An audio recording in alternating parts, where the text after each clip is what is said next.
Jai Mahamaya Ki Jai. In our last discourse, we heard about the Ashvin twins, the sons of Surya, the sun god, being able to drink the cup of Soma, and then went on to talk about the completion of King Saryati's yagya, which was very successful, and then about his son and his son's son, and one of them having a beautiful daughter, Revata, and wanting to know who to marry her to, decided to go to Brahmaloka and ask Brahma. So here we are at chapter 8. King Janamejaya said, "Oh, Vedavyasa, the king, was a Kshatriya. How could he go himself with his daughter Revata to the Brahmaloka, the abode of Brahma? I entertain a great doubt on this point. I heard of your, while conversing about matters connected with the Brahmins, that the Brahmin only who has self-restraint and the knower of Brahmana could alone go to the Brahmaloka. The Satyaloka is very hard for the worldly people to go, so I doubt that the king could have gone with Revata from the Brahmaloka to the Satyaloka. Man, when he discards his body, can go to the heavens. So is recited in all the sastras. How then people, while in their human bodies, can go to the Brahmaloka? So please cut asunder these doubts, how the king, Revata, could go to the Brahmaloka to ask Brahma on certain matters, like the marriage of his daughter Revata." Vedavyasa said, "O king, on the top of the mountain Sumer are located the Indra's heavens called Amravati, the abode of the immortals, Samyamani, city of Yama, Satyaloka, Vaniloka, Kailash, Vaikuntha, the abode of Vishnu, and others. The great archer Arjuna, the son of Pritha, went to the Indraloka and spent 5 years there. In ancient times, the kings Kakuts and others went to Indraloka in their human bodies. Even the powerful demons used to conquer the Indraloka and reside there at their will and pleasure. In ancient times, when the sovereign of the earth, the king Mahabisa, went to Brahmaloka, the most beautiful Ganga also was coming to the Brahmaloka. On the way, the king saw her. O king, accidentally at that time her clothing were cast aside by the wind. The king saw her partly in her naked state and, overpowered with lust, smiled. Ganga also smiled. Seeing the states of them, Brahma instantly cursed them, and they had to come in this world and take their births. All the devas, when oppressed by the Danavas, the demons, went to Vaikuntha and sang hymns to Hari, the lord of Kamala. O king, men go to all the lokas. In fact, those high-souled men that perform yagas or severe asceticism and thus have acquired great merits, those performers of sacrifices and ascetics surely go to the heavens.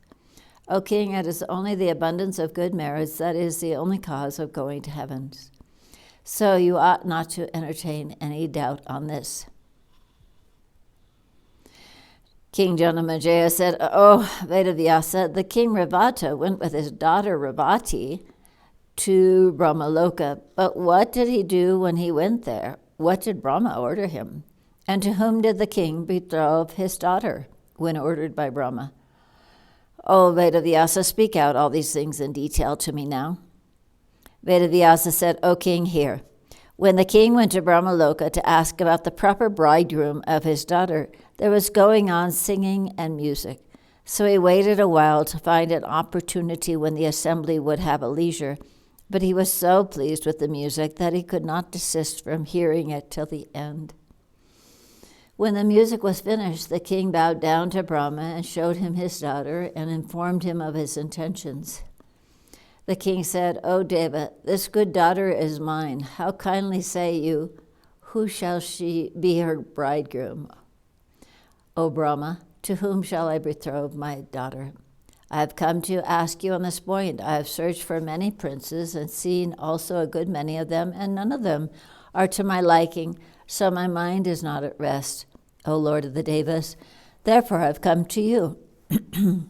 Kindly select one bridegroom for her. He is to be of good family, powerful, religious, liberal, and a prince, and do wed with all auspicious qualities. This is my prayer. Brahma, the lotus-born, the creator of the world, hearing these words, laughed, thinking that a very long interval had passed away.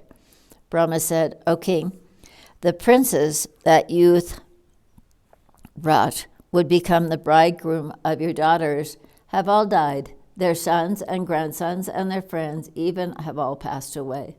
The 27th Manvantara of the Dwapara Yuga is now going on, so none of the princes of your family are now existing. The demons sacked your city. Now Ugrasena, the king of Mathura, is reigning in that place. He belongs to the illustrious lunar family of Yayati. His son, the powerful Kamsa, born of a demon, began to do injuries always to the Devas. He threw his own father into the prison. Becoming very haughty, he began to govern himself the countries of other kings and began to tyrannize over the subjects, O king. The earth became so much troubled by the armies of the wicked demon kings that she became quite unable to bear further loads. So she went to seek refuge to Brahma. Brahma and the other devas then began to say, O earth, to remove your burdens, the lotus-eyed Narayana will incarnate him as part incarnation in the form of Sri Krishna. Narayan, who practiced in ancient times as the son of Dharma a very severe asceticism, in company with his brother Nara in the sacred hermitage of Badari. Now this very Deva is born in the great family of Yadu in the womb of Devaki by Vasudeva and is now celebrated by the name of Vasudeva. O king, he has slain the vicious, wicked Kamsa and has installed Ugrasena in his place. The very powerful Jarasandha, the vicious king of Magadha, is the father-in-law of Kamsa. On hearing the death of his son-in-law, he became infuriated with rage and came to Mathura and waged a terrible battle. Vasudeva, Lord Krishna, defeated him in that battle. That Jarasandha, proud of his mighty valor. Though defeated, Jarasandha sent Kalavana with his host of army to fight again with Krishna. Bhagavan Krishna, when he heard that the king of Yavanas arrived, sent away all the members of his family and the Yadavas to Dwarka and began to wait with his brother Balaram for the Yavana king. Then he went alone to the camp of Yavana and led him away to a mountain cave where the sleeping king Mukunda and had then the Yavana king slain by Mukunda. Krishna then went to Dwarka. The city of Dwarka had then been in a dilapidated condition. Krishna brought together the artists and got built an exquisitely beautiful palaces, forts, and markets and stalls, and so added to the beauty of the place. That Vasudeva, Lord Krishna, of mighty prowess, then improving the city, made Ugrasena the king of that place, and Krishna is now waiting there with his friends. His elder brother Baladeva, the carrier of the plow, is celebrated. Thus he, with Musula in his hands, is a great warrior and the part incarnation of Ananta Deva. He is the fit bridegroom for your daughter. So give your daughter in marriage without any delay according to the rules of the marriage ceremony to Baladeva. After giving your daughter in marriage, go to the hermitage of Badri and practice tapasya. That sacred retreat in the recreation ground of the Devas, holy and yielding to human beings, the object of their desires. Thus ordered by the lotus-born Brahma, the king went to Dwarka with his daughter. Reaching there, he gave over his all-auspicious daughter in marriage to Baladeva, duly according to the rules and regulations. At last, according to Brahma's injunction, he became engaged in severe austerities in the Bhadraka ashram, and when the time of death arrived, left his mortal coil on the banks of the river and went to the world of the gods. King Janamejaya said, "Oh, Vedavyasa, you have uttered one wonderful thing. 108 yugas passed away when the king Revata was with his daughter and were deeply absorbed in hearing the music in Brahmaloka, yet neither the good king nor the daughter did get sufficiently old. How could this be? How could they have lived so long? Were their longevities ordained to be such a long period?" Vedavyasa said, "O king, the Brahmaloka is not touched by any vice nor sin, old age, anger, thirst, or fear of death. Nothing exists there, nor is there any other cause by which weariness comes. So what doubt there can be that the people there will be long-lived, free from old age and death?" When the king Saryati went up to the heavens, his sons were all destroyed by the Rakshasas. Thus that remained. They, terrified, left Kustali and fled on all sides. Vaishvashvata Manu sneezed. Owing to that came out of Vishnu's one powerful son. His name was Ikshvaku. He spread the solar dynasty and became celebrated, getting excellent initiation from the Maharishi Narada. He began to meditate on the Divine Mother constantly and practiced severe tapasya for the spread of his race. O king, Ikshvaku had 100 sons. The